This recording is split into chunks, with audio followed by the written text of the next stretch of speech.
ఏంటంటే కొంతమంది ముస్టాక్ అంటే మీసాలు బియర్డ్ జోన్స్ లో కూడా హెయిర్ లాస్ తో వస్తూ ఉంటారు కొన్ని రేర్ కేసెస్ లో.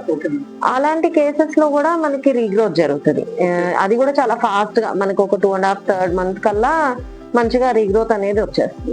మన క్లయింట్స్ ఎక్కడి నుంచి ఎక్కడి వరకు వస్తున్నారు? అంటే లోకల్ వాళ్ళు వస్తుంటారా, బయట నుంచి కూడా వస్తుంటారా? లోకల్ వాళ్ళు వస్తారు. మెయిన్ మాకు బయట ఈ ముంబై, హైదరాబాద్ నుంచి వచ్చే క్లయింట్స్ ఉంటారు. ఒక సెట్ ఆఫ్ ఫ్రెండ్స్, తెలిసిన వాళ్ళ ద్వారా రిఫరల్స్.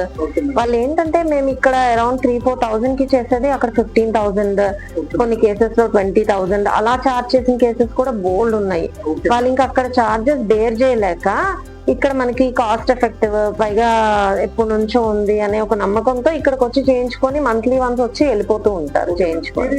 ట్రీట్మెంట్ టైం ఎంత ఉంటుంది మేడం? అంటే ఒక 1 hour అయితే పెట్టుకోవాల్సి వస్తుంది. ఒక 1 hour కొంచెం వాళ్ళ బ్లడ్ అది డ్రా చేయటము, సీరం అది ప్రిపేర్ చేయటము, ఒక 1 hour అయితే పక్కా పడుతుంది. ముందు మన అపాయింట్మెంట్ తీసుకొని అంతే, ఏదైనా ముందు అపాయింట్మెంట్ తీసుకొని ఆ టైంకి వచ్చి వాళ్ళు చేయించుకొని వెళ్ళిపోతారు. Okay madam. సో ఇప్పుడు మనం మనకి ఎక్కడైతే హెయిర్ అయితే ఉంటుందో మనం ఇమీడియట్ గా మనకి హెయిర్ రావాలనుకుంటే మనకు తెలుస్తున్నాం. సో హెయిర్ రిమూవ్ చేయాలనుకుంటారు చాలా మంది కొన్ని ప్లేసెస్ లోని, వాళ్ళకి చాలా ఇబ్బందిగా అనిపిస్తూ ఉంటుంది. మాక్సిమం ఇది లేడీస్ లో ఎక్కువ ఉంటుంది ఈ ప్రాబ్లం. సో అలాంటి మిషన్ కోసం ఒకసారి ఎక్స్ప్లెయిన్ చేయండి.